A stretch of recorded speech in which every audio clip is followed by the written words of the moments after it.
కానీ నీ ఎనర్జీ కానీ నువ్వు కానీ అంత ఇంత కాదయ్యా. అంటే నువ్వేమనుకున్నావు అది రాబట్టడానికి మమ్మల్ని హింసిస్తావా, కన్విన్స్ చేస్తావా, ఏం చేస్తావో తెలీదు. వెంకీ మీరు పాడారు ఇందులో మన సంక్రాంతికి వస్తున్నాలో పడేసరికి సరే బాగుంది అంటే మీకు ఎదురు తాళజ్ఞానం ఉందేమో అని. నాకు బాడీకి తాళజ్ఞానం ఉంది కానీ వాయిస్ తాళజ్ఞానం లేదు. నేను ఖచ్చితంగా పాడినాయి అంటే లేదు పాడండి అన్నాడు. అదంటే ఎక్కువ లెంగ్త్ చాలా షార్ట్ లెంగ్త్ పాడండి అని. దానికంటూ తను సీన్ను క్రియేట్ చేసి ఆ మామగారి చేత పాట పాడించి దాని కౌంటర్ ఇమ్మీడియట్లీ నా చేత పాడించి చేయటం అనేది నువ్వు దుస్సాహసం చేశావు. కానీ సఫలీకృతం అయ్యో. పాడటం కష్టం అండి. కానీ కానీ రాబట్టుకున్నాడు. అది విన్న తర్వాత ఓహో మనలో ఇంత తాళజ్ఞానం ఉందా అనుకున్నాను నేను. వండర్ఫుల్. అది కూడా ఎంజాయ్ చేస్తాను. మనకి సంక్రాంతికి వస్త్రంలో మనకి ట్రైన్లో వెంకీగా మీది ఐశ్వర్యది అదొక టైపు డిఫరెంట్. అంటే అప్పటికప్పుడు చూసుకొని ఎలా పెళ్ళి అయిపోయింది అనేది అదొక టైపు. దెన్ క్వైట్ కాంట్రాస్ట్గా దీంట్లో ఒక సాంగ్ ఇళయరాజా గారి పాట, ఇళయరాజా గారి పాట సుందరి అనే పాట చాలా బాగుంది. పడుకుని ఒకరినొకరు చూసుకుంటూ ఆ సైన్ లాంగ్వేజ్ చేస్తూ సైకిల్ చేసుకుంటూ పాట అనేది అసలు చాలా మంది చాలా క్యూట్ గా ఉందన్నారు. మీరు చాలా క్యూట్ గా సార్. అదేంటి సార్ ఎప్పుడన్నా మీరు కాదు సార్ ఇది ఒకటి అనిపిస్తుంది మీరు ఫీల్ అవ్వకూడదు. మరి ఆన్ కెమెరా అడుగుతున్నాను సార్. అంత రియలిస్టిక్ గా అంత జెన్యూన్ గా అమ్మాయితోటికి అర్థమయ్యేలా సంజ్ఞలు సైగలు ఎలా చేయగలిగారు సార్? అంటే మీ కాలేజ్ డేస్ అడిగేస్తే బెటర్ కదా. కాలేజ్ డేస్ లో అడిగండి. ఆ పక్క బెంచ్ లో దూరంగా ఉన్న ఎవరికైనా మీరు సంజ్ఞలు కానీ సైగలు కానీ అప్పటి నుంచే ప్రాక్టీస్ ఏమన్నా చేశారా? అంటే అంత సరదాగా ఉంది నా చేత రాబట్టడానికి. అంటే అంత రియలిస్టిక్ వచ్చింది కదా. పసిబిడ్డనాయా నేను. కాలేజ్ అయిందో లేదో వెంటనే చేరాను, వెంటనే తీసుకెళ్లి తాళి కట్టించారా అస్సలు. సార్ మీరు ఎప్పుడైనా ఎవరికైనా సైకిల్ చేశారా సార్? అయ్యో బాగా అయ్యో మొహాలు పెడతాడమ్మా. ఏంటమ్మా ఓ గుర్తించుకుంటున్నావా? అంటే abroad when you are studying MBA no sir. Family man తన మీద ఎప్పుడు అట్లా లేదు. నీకేంటంటే ఆ సీన్ కన్సీవ్ చేసింది నువ్వు. దాన్ని మోగ సైకిల్తోటి మేడ మీద అవతల మేడ మీద ఆ వీధిలో అటు పాప ఉంటే ఇటు పక్క నువ్వు ఉంటే ఇలాంటివి ఏవో చేసి experts I mean know the looks అది చాలా నేను వాళ్ళని చూసి నేర్చుకున్నాను. నేను అనిల్ని చూసి కొన్ని అప్పుడప్పుడు యాక్టింగ్ అన్నీ వీళ్ళన్నీ మోస్ట్ మిస్చిఫస్ బట్ ఎనర్జెటిక్. వాళ్ళే మనకి ఎలా యాక్ట్ చేసి చూపిస్తారంటే వాళ్ళు ఎంత నైపుణ్యం సాధించుంటారు, ఎంత ప్రాక్టీస్ అంటే ఎంత రియలిస్టిక్ దానిలో దూరిపోయి అవతల వాళ్ళు. సార్ ఈ పండుగ నుంచి నెక్స్ట్ పండుగ వరకు నాకు అయిపోయింది సార్. అయిపోయింది. మంచి మంచి కంటెంట్ సార్. ఖచ్చితంగా మీ ఎక్స్పీరియన్స్ మీ ఇది హావభావాలని మా చేత చేయించారు. అంటే ఉందనుకొని ఫీల్ అయ్యి రాస్తాం సార్. ఉందిలే చెప్పమ్మా. అంటే ఇప్పుడు మనం కెమెరాలు ఆపేశాక మీరు టిఫిన్స్ పెడతారు కదా అప్పుడు సార్ మీరు కన్నడలో నాన్ మదువే హాల్ మాదిరే అని చెప్పి వార్నింగ్ ఇస్తారు. బ్రెత్లెస్ వార్నింగ్ ఇచ్చాక మీరు క్యాబ్ వెళ్తే అర్థం కాక వెంటనే క్యాథరిన్ సార్ బంబాటుగా ఏదో అయింది అని ఇద్దరు కన్నడలో మాట్లాడుకుంటే మధ్యలో ఈయన వచ్చి సార్ వచ్చి అలా అర్థం కాకుండా అటు ఇటు తిరిగి చూస్తారు.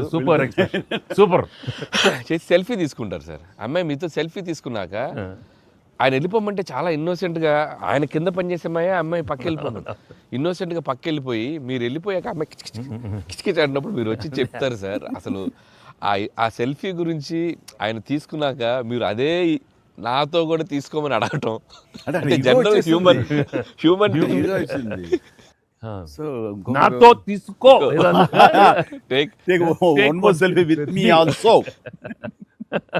కుళ్ళు వచ్చేసి నాకు. అది బిజినెస్ మ్యాన్ అంటే ఎలా ఉంటుంది, పొట్ట వేసుకుని చాలా ఇదిగా ఉంటుంది. దిగుతాడు చూడు అని బాడీ లాంగ్వేజ్. ఇంకోటి ఇంట్లో కూర్చుందా మనం వేరే ఇదేంటమ్మా నువ్వేంటి మరి అమ్మాయి అప్పుడు నీకు వదిలేసి వెళ్ళిపోయావు అంటే నాకు ఇది మొదటి పిల్ల అనుకున్నావా? నాకు ఆల్రెడీ అయిపోయిందిగా. అండ్ ఈ సినిమా సక్సెస్ అయిన తర్వాత సార్ నాకు ఠాగూర్ సినిమా గుర్తొచ్చింది సార్.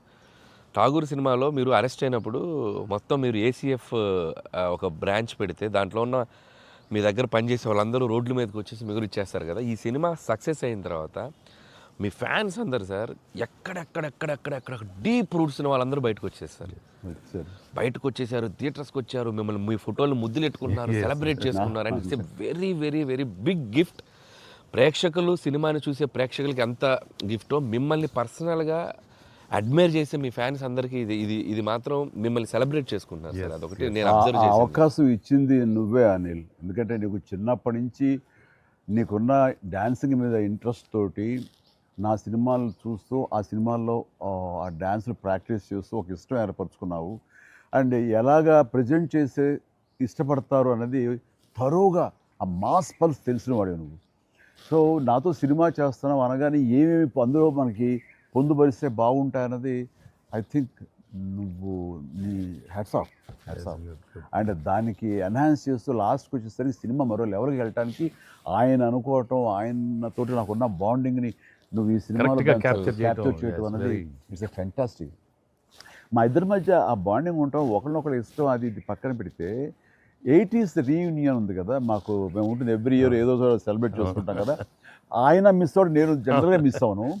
ఆ రోజు ఈవినింగ్, ఒక్క ఈవినింగ్ మేము చేసేటటువంటి ఆ కలిసి మనసు అరమరికలు లేకుండా ఓ చిన్న వయసు తారతమ్యాలు మర్చిపోయి చిన్నపిల్లలాగా మేము చేసేది ఉందే, అది మా బాండింగ్ని day by day year after year strength చేసుకుంటూ వచ్చింది.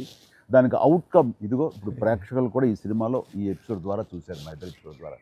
అట్లాగా నేను ఏమంటానంటే ఈ ఈ సినిమా ఇండస్ట్రీ చిన్న ఫ్యామిలీ.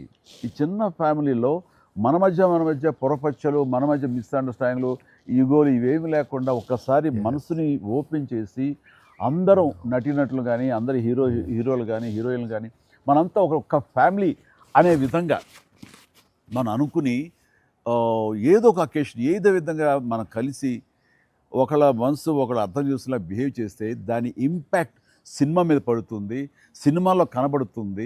తద్వారా దాని ప్రభావం మన ఫ్యాన్స్ మధ్య కూడా ఏర్పడుతుంది, అందరి మధ్య ఒక సుహృద్భావ వాతావరణం ఏర్పడుతుంది. అది గుడ్ రిజల్ట్ని తీసుకొస్తుంది. ఇట్లా చూడండి, ఆ మీమ్స్ అనో లేకపోతే ఇవనో ఒకళ్ళొకళ్ళు ద్వేషించేలాగా లేకుండా హాయిగా ఉంటుంది.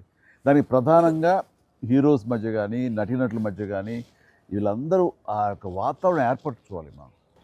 అది సార్, ఆ కలిసి యాక్ట్ చేయటం అనే ఒక ఇది ఉంది కదా సార్, ఇంతది ఇది ఇప్పుడు మొదలైంది సార్, ఇది కంటిన్యూ అయితే చాలా బాగుంటుంది సార్. అప్పుడప్పుడు ఎక్కడ చేయగలిగితే ఆడియన్స్ నిజంగా ప్రేక్షకులకి we owe it to the audience. I mean, they've loved up so. I mean, ఇన్నేళ్ళ నుంచి వాళ్ళు చూపెట్టే ప్రేమ కానీ, ఎంకరేజ్మెంట్ కానీ మనం అప్పుడప్పుడు we have to give it to them. You have to give fantastic entertainment, like these kind of అంటే ఇది ఊహించని combination కదా సార్, అందరూ అందుకే దాన్ని అంత క్రేజీగా చూస్తున్నారు. సో అప్పుడప్పుడు అలాంటి చమక్స్ నేను అందులో ఈ సినిమా అంతా నేను ఎంజాయ్ చేసినా సరే, దీనిలో తెలియకుండా నువ్వు అందులో అత్తగారి యొక్క దీంతో ఆ సీన్తో, ఆ ఎమోషనల్ సీన్తో కానీ, పిల్లలతో కానీ ఇవన్నీ కథాపరంగా వెళ్ళినా సరే, కథకి అతీతంగా స్టార్ హీరోస్ అనేవాళ్ళు ఇంత ఫ్రెండ్లీగా ఉంటారు, ఇంత అరమరిక లేకుండా కలిసిమెలిసి ఉంటారు, ఒక బ్రదర్స్ లాగా ఉంటారని కూడా నువ్వు తెలియచెప్పింది అయింది. ఇది ఒక మంచి మెసేజ్ నువ్వు ఇచ్చిన వాడు అవుతావు. ఇది కంటిన్యూ అవ్వాలి నా కోరిక. No doubt. మరి నువ్వు ఇంత సరదాగా యాడ్ చేసి మరి మంచి మెసేజ్ ఇచ్చావు కదా, ఇది మనసు వచ్చిందా, అనిల్ రావుపూడి యాక్ట్ చేయమంటే వచ్చిందా? మీతో ఎప్పటి నుంచో నాకు ఆల్రెడీ ఉండింది, అది ఇలా వచ్చింది అంతే. ఉండింది దానికి ఏళ్ళు ఇరక్కొట్టాలమ్మా చెప్పొచ్చుగా. ఈ స్వీట్ అయినా ఇంకేమన్నా కొంచెం నాకు కొంచెం ఇంకా వేరే ఆకలేస్తుందంటే ఇంకొంచెం ఏమన్నా పెడతాయి.